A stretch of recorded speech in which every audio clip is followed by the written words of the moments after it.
CM చంద్రబాబులో vision తో పాటు రాజకీయ మెలకువలు ఉన్నాయి. 2024 అసెంబ్లీ ఎన్నికల రిజల్ట్ తో మరింత అలర్ట్ అయ్యారు. ప్రత్యర్థుల ఉనికిపై కన్నేశారు. ప్రజల మనసులో పదిలంగా ఉండేందుకు కాకలు తీరిన రాజకీయవేత్తగా ఎత్తులు పై ఎత్తులతో వ్యూహాలు రచిస్తున్నారు. అమరావతి, రాయలసీమ, ఉత్తరాంధ్ర ప్రాంతాలను వృద్ధి పదంలోకి తేవాలన్నదే లక్ష్యం. ప్రత్యేకించి కడప జిల్లాపై పెట్టిన ఫోకస్ వైసీపీ అధినేత జగన్ ను తడుముకునేలా చేస్తుంది. ఇంతకీ ఆ ఎత్తుగడలేంటి? రాళ్ల సీమను రతనాల సీమగా చేస్తానని ఎందుకు ప్రతిజ్ఞ చేశారు? నేను సీమ బిడ్డనేనని అనాల్సిన అవసరం ఏమొచ్చింది? ఇది వాగ్దానాల కాలమా లేక వాస్తవాల వెలుగు చూస్తున్న రాయలసీమ? ఆ సంగతులేంటో ఇప్పుడు చూద్దాం.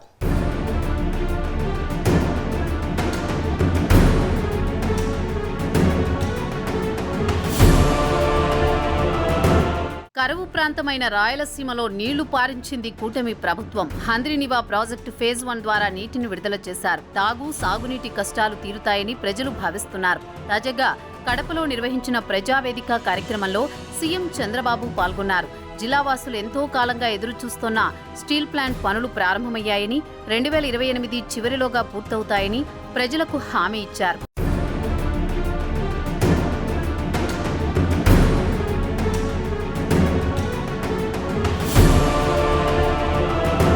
ఇక కడప ప్రజలను తీవ్ర ఇబ్బందులకు గురిచేస్తున్న అంశం తాగు, సాగునీరు. ఇందుకోసం ఏళ్లనాడు తలపెట్టిన గాలేరు, నగరి, సుజల స్రవంతి ప్రాజెక్టు త్వరలోనే కడప గడ్డపై పారించనున్నట్టు సీఎం చంద్రబాబు ప్రకటించారు. వచ్చే ఏడాదిలోగా పనులు పూర్తి అవుతాయని, మొదటి దశ కింద 4,500 కోట్లు, రెండవ దశ 11,400 కోట్లతో ఈ ప్రాజెక్టును పూర్తి చేస్తామని ముఖ్యమంత్రి గుడ్ న్యూస్ చెప్పారు. ఇది పూర్తయితే మాత్రం చంద్రబాబు చరిత్రలో మిగిలిపోతారనేది వాస్తవం.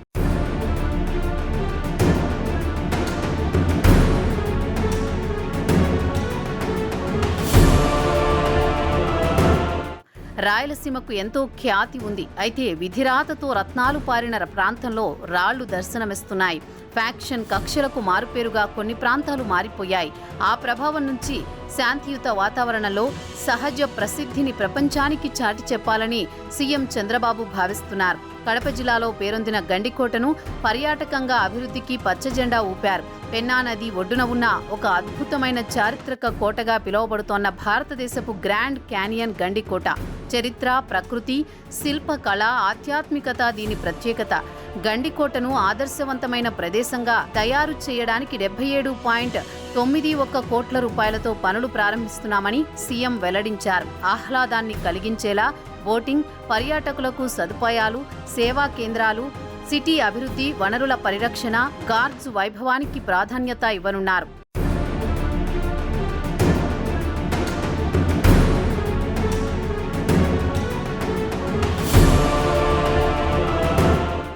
ఏపీకి రాజధాని ఒక్కటి మాత్రమే ఉండాలన్నది కూటమి ప్రభుత్వ నిర్ణయం. కానీ అన్ని జిల్లాలు వృద్ధి పదంలో ఉండాలన్నది ప్రభుత్వ లక్ష్యం. ఈ క్రమంలోనే రాయలసీమను రతనాల సీమగా మారుస్తానని చంద్రబాబు కంకణం కట్టుకుని మరీ ఉరుకులు పరుగులు పెడుతున్నారు. 2019లో 0 ఎమ్మెల్యేల స్థానం నుంచి 2024లో 10కి 7 స్థానాల్లో ఉమ్మడి కడప జిల్లాలో టీడీపీ విజయకేతనం ఎగురవేసింది. అయితే 100% సక్సెస్ కోసం సిబిఎన్ కడపపై ప్రత్యేక శ్రద్ధ పెట్టారు.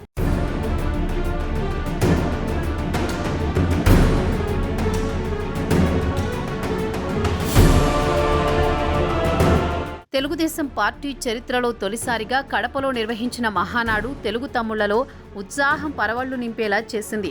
44వ వార్షిక సమావేశాన్ని నిర్వహించిన చంద్రబాబు వైసీపీకి దడ పుట్టించారు. సీమ గడ్డలో పచ్చజెండా పవర్ చూపించారు. 3 రోజుల పాటు చేపట్టిన మహానాడులో లక్షలాది మంది అభిమానులు తరలివచ్చారు.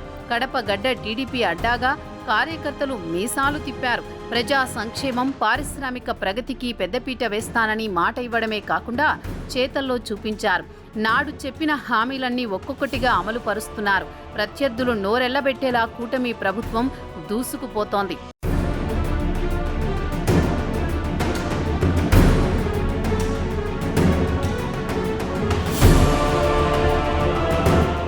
మహానాడుతోనే వైసీపీకి నర్మగర్భంగా టీడీపీ చెక్ పెట్టింది. కానీ విని ఎరుగని తీరులో భారీ బహిరంగ సభను నిర్వహించడం, అంతటా పసుపు దనాన్ని వెల్లివిరిసేలా చేయడంతో ప్రత్యర్థుల్లో సైతం ఆందోళన ప్రారంభమైంది. టీడీపీకి వచ్చిన జనాదరణపై రాష్ట్ర వ్యాప్తంగా చర్చించుకున్నారు.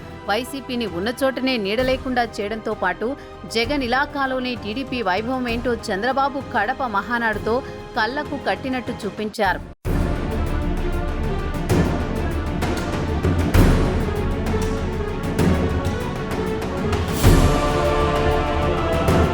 సాగుపై దృష్టి పెట్టిన సీఎం చంద్రబాబు రాయలసీమలో నీళ్లు పారించాలని కంకణం కట్టుకున్నారు. పొరుగు రాష్ట్రాలకు ఇబ్బందులు లేకుండా సామరస్యంగానే గోదావరి, కృష్ణా జలాలను సీమగడ్డకు తడపాలన్నది కూటమి లక్ష్యం. పోలవరం పనులు కూడా ఊపందుకోవడం, గాలేరు నగరి ప్రాజెక్టును పూర్తి చేస్తే కర్నూలు నుంచి చిత్తూరు జిల్లాల వరకు పాడి పంటలతో తులతూగుతుంది.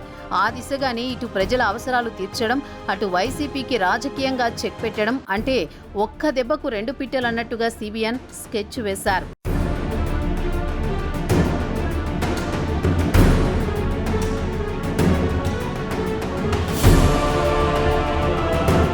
జగన్ పాలనలో రాయలసీమకు పెద్దగా చేసిందేమీ లేదు. నీటి ప్రాజెక్టులను పెద్దగా పట్టించుకోలేదు.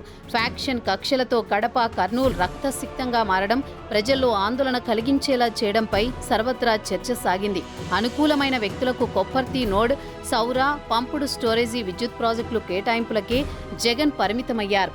సీమ గతిని మార్చాలని చంద్రబాబు మనసులో పడింది. తాను కూడా సీమ బిడ్డ కావడంతో పనుల్లో స్పీడు పెంచారు.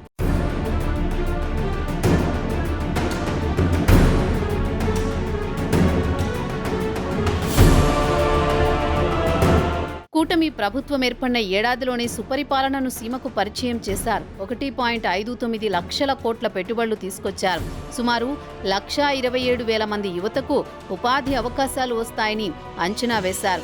రాయలసీమను రతనాల సీమగా మార్చాలంటే విదేశీ పెట్టుబడులు కీలకమని కూటమి ప్రభుత్వం గుర్తించింది. దీంతో విద్యుత్ తయారీపై ఫోకస్ పెట్టారు. 16,000 మెగావాట్లకు పైగా విద్యుత్ ప్రాజెక్టులు ఏర్పాటు కాబోతున్నాయి. 27 భారీ సౌర, పవన, పంపుడు స్టోరేజ్ విద్యుత్ ప్రాజెక్టులు, బ్యాటరీ స్టోరేజ్ ప్రాజెక్టుల ఏర్పాటుకు ప్రభుత్వం అనుమతులు ఇచ్చింది. అవన్నీ పూర్తయితే విద్యుత్పత్తి ప్రాజెక్టుల హబ్గా సీమ మారుతుంది.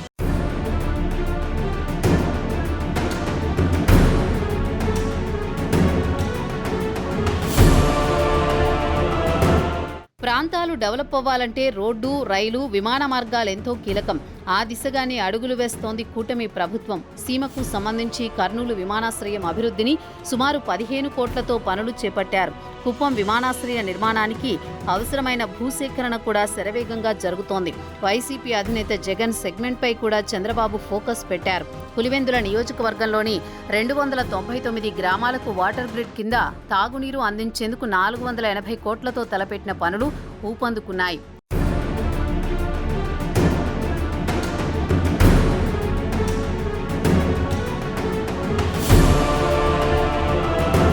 ప్రపంచంలో గుర్తింపు పొందిన వాహన తయారీ రంగంలో కియా పరిశ్రమ ఒకటి. నాడు టీడీపీ హయాంలోనే అనంతపురం ప్రజలకు ఉపాధి కల్పించేలా కియాను తీసుకొచ్చారు. ఇటీవల మరో అవకాశం కూడా సీమ ప్రజలకు దక్కనుంది. రక్షణ రంగాలకు చెందిన కంపెనీలను కూడా సీమకు తీసుకువచ్చేందుకు ప్రభుత్వం భావించడమే అందుకు కారణం. అనంతపురం జిల్లా పాలసముద్రంలో దేశంలోని అతిపెద్ద డిఫెన్స్ సిస్టమ్స్ ఇంటిగ్రేటెడ్ కాంప్లెక్స్ ఏర్పాటు చేస్తోంది. భారత్ ఫోర్జ్ లిమిటెడ్ అనుబంధ సంస్థ కళ్యాణి గ్రూప్ రక్షణ, ఏరోస్పేస్ పరికరాల తయారీ పరిశ్రమను ఏర్పాటు చేయనుంది.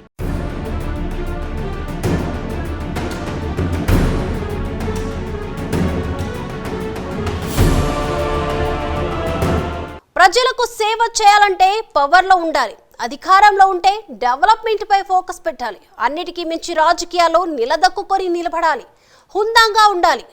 ట్రాన్స్పరెన్సీని ప్రజలకు పరిచయం చేయాలి. సంక్షేమం ఎంత ముఖ్యమో అవసరమైన ఆర్థిక వనరుల సృష్టి కూడా చాలా కీలకం. అందుకే సిబిఎన్ను విజనరీ లీడర్గా పిలుస్తుంటారు. రత్న వైఢూర్యాలను చూసే అవకాశం మన పూర్వీకులకు దక్కింది.